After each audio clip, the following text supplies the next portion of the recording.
Before we get into like professionally recording, where did the name Mr. Butter come from? Mr. Butter, man, I don't know. I used to, you know what? I used to be a skier kid. I used to ski and do like trick skiing, and there's like a trick you can do on skis where like if you bend them, it's kind of like it's almost like a crip walk on skis, and you kind of like. I was really good at butters, and they call me Mr. Butter, and just in general, I was like, that's a smooth ass name. I thought about going with that as just my whole rap title, but then I was like, oh, maybe that period will fuck things up, and then Young Gravy came about. I was like, oh, this is better. But Mr. Butter is like my favorite sort of alter ego. Do you love gravy? I like gravy. I love biscuits and gravy. Right. No one really fucks with turkey. Everyone knows that. Yeah. I mean, everyone caps and says they do. Right. But I like gravy. Like, you know, I like au jus. I like a little like French dip.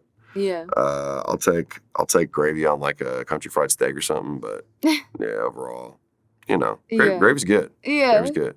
Just given your height, did you play sports? Yeah, I played. At one point, I played basketball. Everyone fucking asked me that because I'm tall. Yeah. But I didn't play basketball past like 9th grade because that's when I started being a skier kid, and I would do. Okay. So I'm talking like go to competitions, do like flips and spins and shit, and that was like what I was on. But then I fell and broke my ribs really bad one time, and I was kind of over it. And then I did play lacrosse too. I played lacrosse, which like now has kind of become like the douchey like. Is it? It's kind of like the douchey like Chad sport, but at least that's what I feel like it is. I don't know. I played hockey at one point too, but in Minnesota, I mean, when I played, it had just come, and it was the first year that they had a lacrosse team at my high school. Everyone that was a stoner was like, bro, let's go get after it. So it was like just like the fuck boy little community playing it, and we were good. And there's all these fucking stoners that were slightly athletic, and we were just like slaying shit, man. It was super fun. And then everyone else got good at lacrosse, and then I was like, damn, I'm not that fire. And I just stopped. I'm not gonna lie, I tried lacrosse in college. I quit like mid-season. I was like, I couldn't get it down. I couldn't get the basic skills. It's intense. It was like, you know, like it's a lot of hand work, and you get hit all the time. I played attack, so I was like, basically I was up in the front by the goal. I was good at it. I was scoring a lot, but it was like the whole time, you know, in men's lacrosse, there's like the 3-foot poles, and then there's like the 6-foot ones that some people have. And those are the dudes that were on my dick the whole time. They're hitting me with a 6-foot piece of metal the whole time. And that's like just kind of the rules. It's like, yo, just keep hitting him until he drops the ball. So like that's kind of my job, was just get hit until you score. And like, you know, it's a weird sport, but I had fun for a while. Yeah. I was gonna say that sounds painful. Yeah, no, it's pretty painful. I know you attended University of Wisconsin. Mm-hmm. What did you study? I went in there and for marketing. Yeah, I did do marketing, but when I went in there, I didn't know what I wanted to do. Undeclared. I was undeclared for a minute.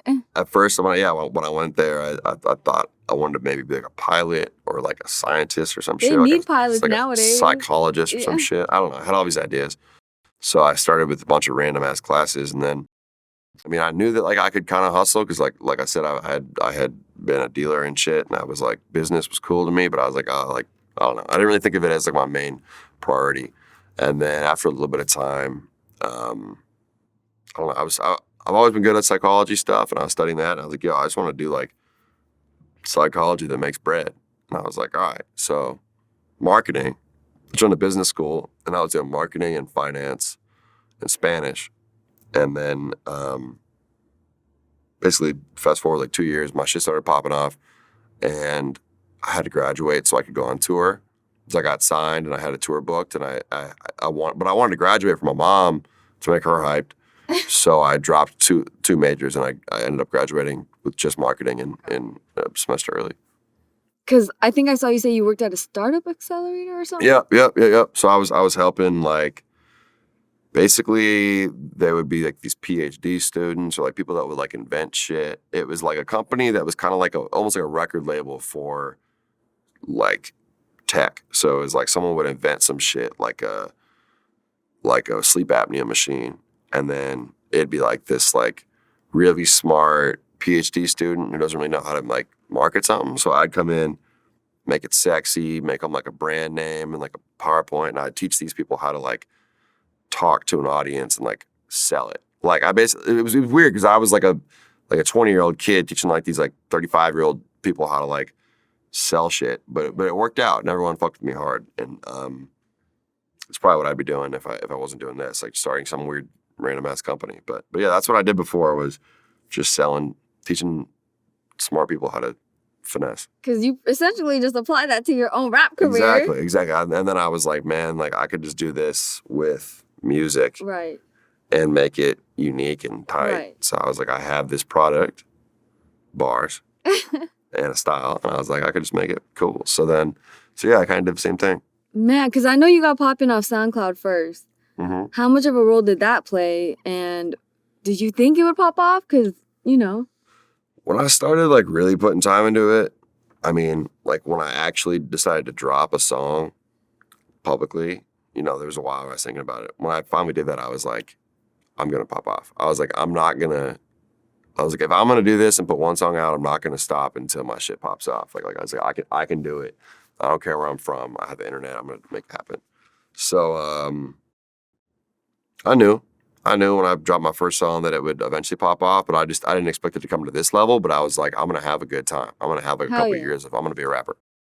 And I think without SoundCloud, I mean, things have changed so much since then. Like now SoundCloud isn't as big, and like, TikTok's huge and shit. Like, right, that's true. If I would have been born a couple years later, maybe I still could have done it. But I think that where I was at with SoundCloud, like I'm so thankful and happy that I did apply it right there, and I'm like proud to be a SoundCloud rapper, because that is how I started, with just SoundCloud, and then got Twitter, and then got Instagram, and then got YouTube. You know what I'm saying? It was like at that point, it was like SoundCloud was like the shit. You know what I'm saying? So I was DMing people on SoundCloud. I didn't even know you could do that. Most people don't even know you can do that. So that was like, I mean, Baby No Money and I, who I'm touring with, and one of my best friends, we met through SoundCloud DMs like 6 years ago. Yeah.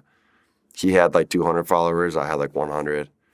And I was like, man, he's like, your shit's tight. I was like, your shit's tight too. And at first, a lot of people wanted to collab with me because my shit was just mad unique. And then I wouldn't collab with anybody. But then he hit me up and I was like, this kid's kind of tight. Like, I want like a little bestie in the rap game. Aww. And then we started putting out music, and it just popped off, and we both got way better at it. Right. That's incredible. Were you nervous to drop that first song?